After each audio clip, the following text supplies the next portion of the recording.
Welcome to a new edition of the Neon Jazz interview series with jazz drummer and composer Jared Schonig. We caught up with him about COVID, his life and music, and his two new 2021 recordings, Two Takes Volume 1, Quintet, and Two Takes Volume 2, Big Band. This celebrated musician is toured and recorded with internationally known jazz cats like Nicholas Payton, Dr. Lonnie Smith, Donny McCaslin, Fred Hersch, and so many others. He is a favorite among vocalists for his versatility, and he's got some wonderful stories. Enjoy the interview. Thanks for taking a minute out. I appreciate it. Of course. So you got two. You bet. So you got two new projects out. You got one quintet, one big band, volumes 1. You must be pretty happy to have this coming out. I mean, it seems like now, especially with the pandemic still roaring on and everything going on, it's probably a good time to get music out in the hands of people. Yeah, I would, it was really, it was a tricky thing to try and figure out when to put this out. My original plan was to put it out in the spring of 2020. Everything was pretty much mostly mixed by, like March of 2020, early March, right when things were starting to get a little crazy.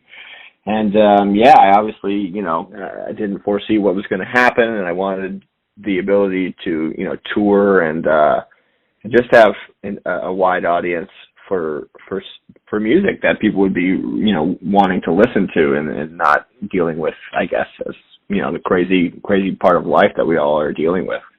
Talk to me a little bit about, it's almost like you got two separate kind of vibes going with each of these CDs. What do you ultimately want the listener to get from this combo of recorded material you're putting out? Great question. I always wanted to do a big band record of my own music, and I realized at a certain point that I knew a lot of people that could just do it a lot better than I would. I have always been kind of fascinated by the work of arrangers and taking other people's music and putting their spin on it. So I wanted basically, just a way to showcase my vision and then showcase these brilliant arrangers' vision in like kind of a compact version.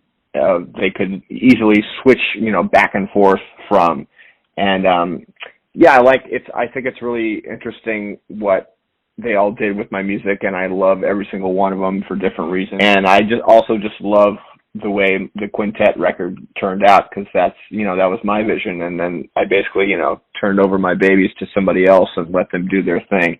I like to see the differences in things. That's just kind of the way I am, if that makes any sense. Yeah, it totally makes sense. So let's go to the beginnings here of this career that you have in jazz and talk about the very beginning. How did you get into the jazz realm? What recording, what show, what got you pulled into it? Great question. So I'm from a family of musicians. My father is a studio percussionist and drummer, and my mom's a pianist. So I was always around lots of music and played piano and oboe, and then kind of moved to the drum set in high school. Pretty seriously, I always tell this story, but my parents basically tricked me into going into an arts high school my sophomore year, where I was exposed to an extreme amount of talented musicians, and basically it took me about 6 months to really get into it, and then I knew that this is what I wanted to do for a living.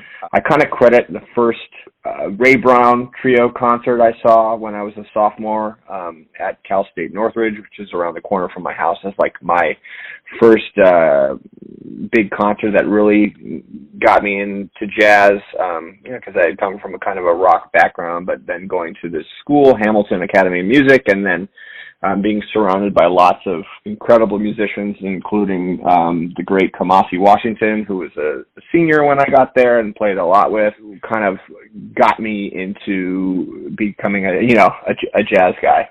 Man alive, that had to be one heck of an experience. Well, let me, and I kind of want to go off of that.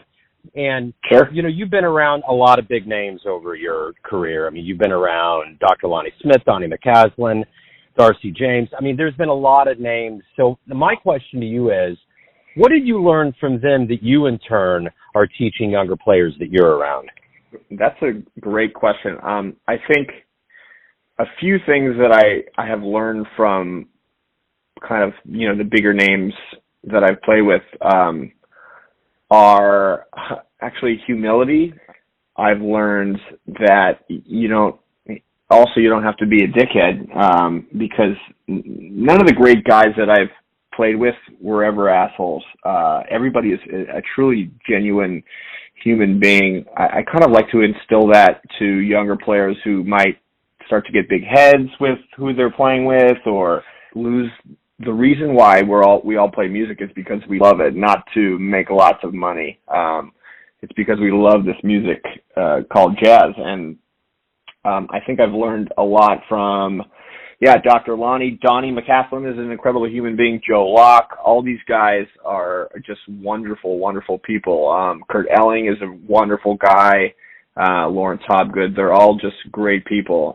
And I guess the other thing that I always try to instill with younger players is be as prepared as possible. Whether you're going to learn a new gig, a bunch of new music, learn it as well as you can without music, really internalize the music so that when you get to a gig and you haven't rehearsed, that you sound just like they want you to sound and know the music. I've talked to so many jazz musicians. I've been in so many professions, and I've never met nicer people. And the thing is, I've noticed the higher up the food chain, the cooler they are. Like Dr. Lonnie Smith, to this day, it's probably been 6 years easily that I talked to him. I've never been the same since that conversation. And that's awesome. Yeah, Dr. exactly. Lonnie, he is the hippest. He reminds me of like a Jedi Council in Cloud City. He's up there with Sonny and all the cats. And they just kind of like move the board of cool for Earthlings. That's just what they do. Totally. Yeah. I mean, and for me, I played with him when I was a 21, 22, 23-year-old, did a bunch of festivals, and I was still a kid, and this guy was so nice and really supportive, and really was a genius band leader and made you feel really comfortable. And I think that's another thing I like to do with my bands is, make people feel as comfortable as possible. You've been a favorite. Musicians sometimes fall into this niche where they click with certain things. They do certain things, and singers have always gravitated towards you. Why is that? I think a lot of it has to do with the kind of sensitivity of dynamics that I bring to music in general, and I learned that at a young age. You don't have to play less intense when you play quiet, and obviously that's very important to singers because they do not want to be drowned out. And I also just think that again, I like to make people feel comfortable, and when when a singer is comfortable with their drummer, it elevates them to kind of another level of comfort, and they can do their thing even more, just at a different level when they're really comfortable with their drummer, I think. What was the first live jazz show you saw that really blew you away and made you think, man, that's exactly what I want to do with my life? Yeah, I would say that would be the Ray Brown Trio that I saw in, I could tell you the year, 1999 probably, with the great Kareem Riggins on drums and Jeff Keezer on piano. And yeah, that was it. What do you like the best about being a professional musician? Every day you wake up, you have the chance to create something that people want to hear. What's the greatest part of that? I have never felt more disconnected from my life during the pandemic, when I couldn't do what I loved every single day. I kind of shifted into a new role, which was a father. I had a child in December, right before the pandemic, so I became a full-time dad. And, I really, really loved spending time with my child, but part of me was unfulfilled because I was not doing what, I believe I was put on this earth to do, is play music for people. And I think that to be able to do it as a profession is just, a beautiful, beautiful gift that all musicians work really, really hard for, and some succeed and some don't, and you never know what the combination of hard work and perseverance and luck is. And I just feel that I am very fortunate to have had a wonderful career doing lots of different things in the music business. And I guess just my favorite part of that is that I believe that it was my destiny to do it, and I'm very lucky that I get to do it. So it's safe to say that growing up, you knew you were going to be a musician, or were there other dreams? No, like I said, like when I was 16, I knew that this is what I was going to do for sure. I basically, I put all my eggs in this basket, and, went to serious jazz school, moved to the biggest jazz city, and, there's definitely other paths in music that I probably could have taken. But, I knew that I wanted to play music for a living, and most specifically jazz, as a 16-year-old. So why do you love jazz? I love jazz because of the improvisatory nature of it. I love collaborating with other musicians and having a framework for what you're going to create, but not playing the same thing twice in a row. Even if you're playing the same tune every night, obviously you have the ability to take it to new places, and I think that's a wonderful thing that not everybody wants to do or can do. I believe that it's just that the element of improvisation was always the biggest factor for me.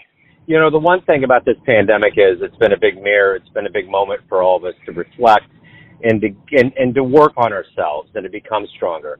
How do you see not only yourself, but the world, the jazz community, coming back stronger when we do kind of return more in earnest? I think we'll appreciate kind of more. I just basically never take for granted what we have and what we had. It's still like a bumpy road for a lot of us coming back into live music, into recorded music. I think as that was taken away from us so bluntly, in March of 2020, I think we all kind of realized what a blessing it was to do what we do for a living, and just to not take anything for granted, even as we lost loved ones and people have lost a lot of family members. It's been a brutal process, but to kind of take one moment at a time and to really just not take for granted what we have, I think it's really important.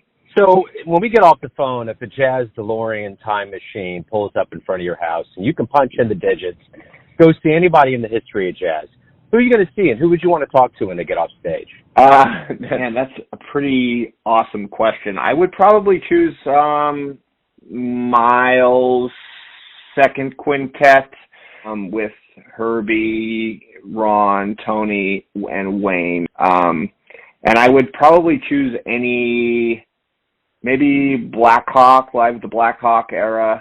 And I would honestly talk to Tony, because I think he's probably the most innovative jazz drummer to me, and that period was really, really super innovative as far as what he was doing, playing the drums. I think that's what I would choose. Right on, man. So everyone has a perception of you, your family, your friends, your fans, but ultimately you also have a perception of yourself. Who do you think you are? I think I'm a very multifaceted musician who has yet to really present himself as a leader, and basically that's what I've been waiting for, is to put these projects together and to put myself out there as a leader and as a composer, and kind of as a entrepreneur of these projects. And I'm really hoping that that's what this will do for myself. Jared, hey, thank you for opening up about the albums and your life in music, man. I appreciate it. Oh, my pleasure. It's great to talk to you, and can't wait to check it out. Thanks for listening and tuning in to another Neon Jazz interview, where we give you a bit of insight into the finest players in New York City, Kansas City, and spots all over the world, giving fans all that jazz. And thanks to Jared for his time, energy, and music. If you want to hear more interviews, go to Famous Interviews with Joe Domino in the iTunes Store. Visit neonjazz at youtube.com, and for everything Neon Jazz all the time, go to the neonjazz.blogspot.com. Until next time, enjoy the jazz, my friends.